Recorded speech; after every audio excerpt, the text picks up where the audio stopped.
In today's video, we're going to talk about discovery, financial discovery in divorce cases. Obviously, in divorce, there's a lot of, there's asset division, there's potential alimony, child support. So with that comes the need for financial information to be exchanged between the parties. You need to verify income, verify assets, make sure nobody's hiding anything financially. So because of that, the parties in a divorce case will exchange a lot of financial information. So what I'm going to do is take you through how to file requests for information in a divorce case. So I'm going to share my screen here. So this is kind of your basic initial discovery request. So, you put all the case caption, etc.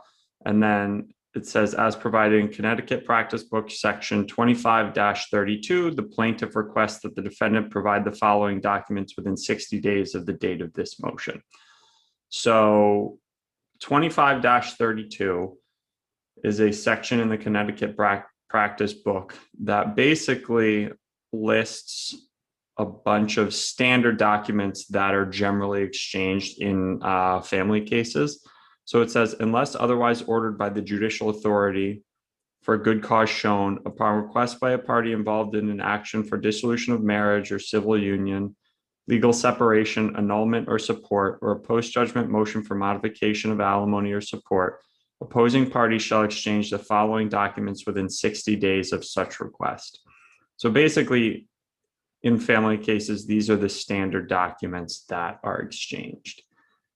So let's just go through them. So the first one is federal and state tax returns for the previous 3 years. So that obviously allows you to verify income and other financial information. The second is IRS forms, W-2s, 1099s, and K-1s within the last 3 years, including those for the past year if the income tax return for that year have not been prepared. So these are standard income verification documents, a W-2, 1099, or K-1. There's also all pay stubs and other evidence of income for the current year and the final pay stub from the prior year. Statements for all accounts maintained with any financial institution for the past 24 months. The most recent statement showing any interest in a IRA, in various retirement plans. The most recent statement regarding any insurance on the life of either party, if there is life insurance in place, a health insurance summary, and then any written appraisal concerning any asset owned by either party. So that a lot of people think that means you have to go out and get an appraisal of your house. It doesn't. This is just saying if you have an appraisal in your possession, you have to turn that over. So that's those are the standard discovery request documents. And if you look at the section, you'll also see this. Such duty to disclose shall continue during the pendency of the action should a party appear. This section does not preclude discovery under any other provisions of these rules. So there's an ongoing duty to disclose. So, it says you have to provide statements for the past 24 months, and let's say this request is filed on August 1st and the case goes on for 6 months. That just because it asks for the past 24 months of statements doesn't mean they don't have to provide statements after this request is filed. They do. There's an ongoing duty to disclose and keep all of these documents up to date. So that's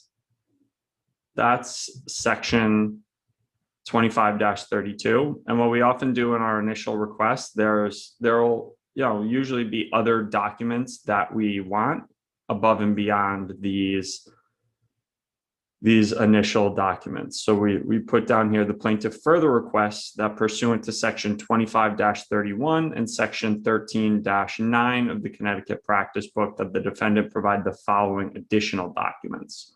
So let's look at these sections. 25-31 is a very short section. It basically just says that in family cases, the rules of civil discovery apply to family cases also. That's basically what this section says.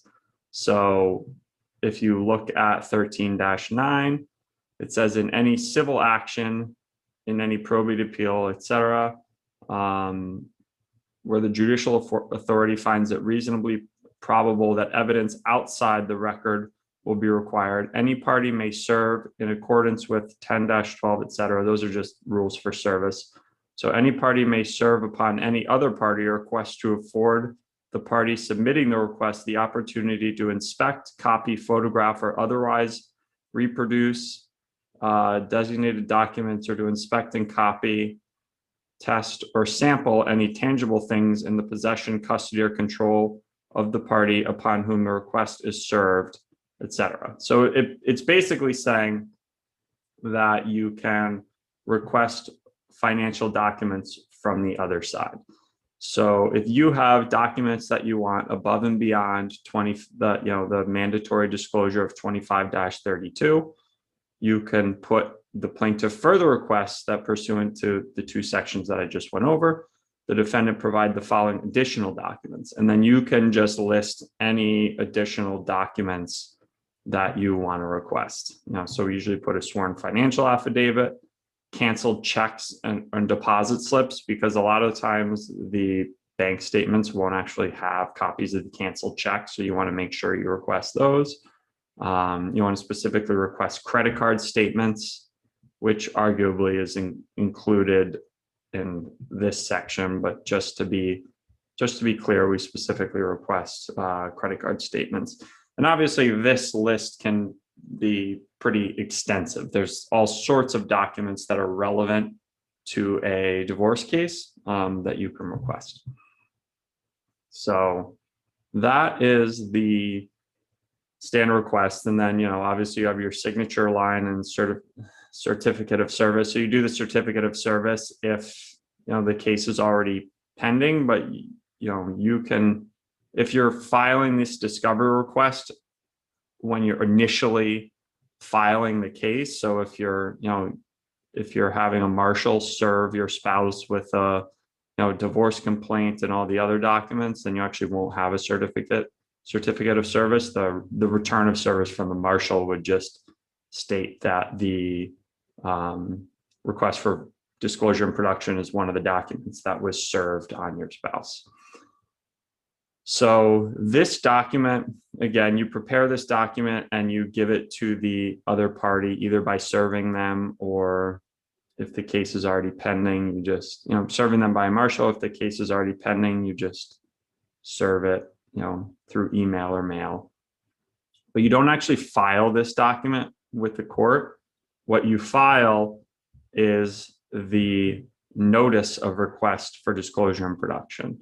So this is a very short document that basically you just say, the plaintiff in the above entitled action has served a request for disclosure and production dated blah, blah, blah, upon the defendant in accordance with the Connecticut practice book. So this document you file with the court to notify the court that you request, that you served this document on the other party.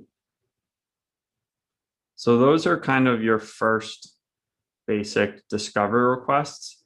Now, obviously, as the case progresses, you may find through the disclosure of these documents that there's a rabbit hole that you want to go down, and you need more documents to figure out what's going on in the case.